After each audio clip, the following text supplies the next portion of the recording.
The t-test can be a very useful tool in our statistical toolbox. If we want to know whether or not there's a significant difference between two average sets of scores, the t-test is going to be our go-to procedure. In this SPSS tutorial, we're going to look at how to calculate an independent sample t-test using SPSS. So let's get started. If we move up to our Analyze box, click on that, and let's go down to Compare Means.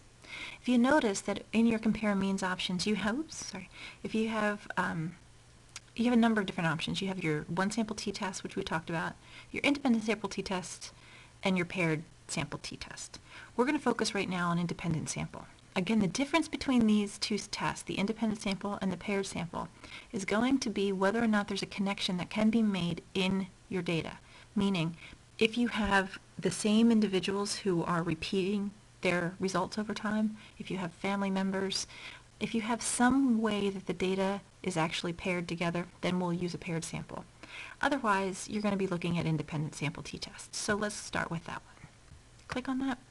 And you can see in your box, it asks you for two things, your test variable or variables, and then your grouping variable.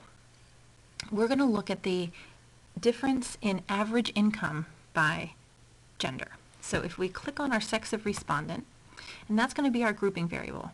Our grouping variable is going to be the variable that we use to define the two groups. So let's click on that now. And then of course the computer asks you, hey, define these two groups.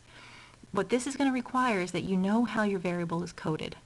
If you need a refresher, in this case it's kind of nice because it's sitting right here, but otherwise you would go over to your variable view before you click on this. But for right now, I remember that we defined our groups coded by 1 and 2.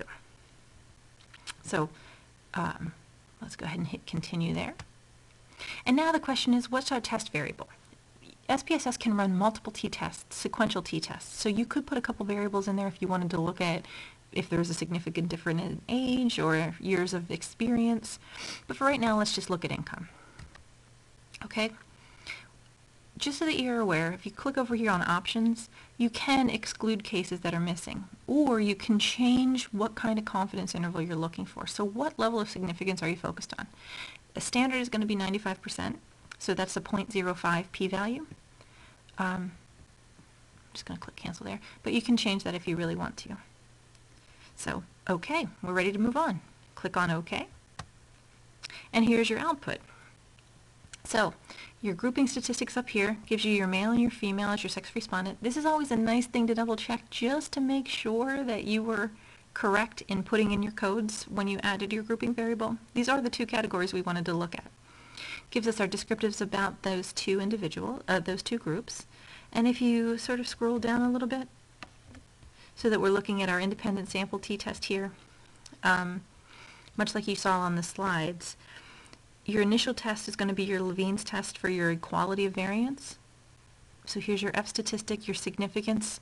So you failed to reject your hypothesis that we have not equal variance. So what we're going to continue on is our top line, right? So when this is not significant, we stay on the top. When it is significant, we move down to the bottom. So we have a negative t value of 0.071, 27 degrees of freedom, and a very not significant test. Very not significant. We're almost at a significance of 1, which is really not good. It's very insignificant.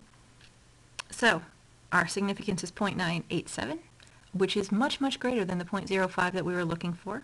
So we failed to reject our null hypothesis. Our null hypothesis being that there is a difference in the average income between males and females. So what we can conclude from this output is that, at least in this sample of 30 folks, we do not see a significant difference in the income levels between male and female.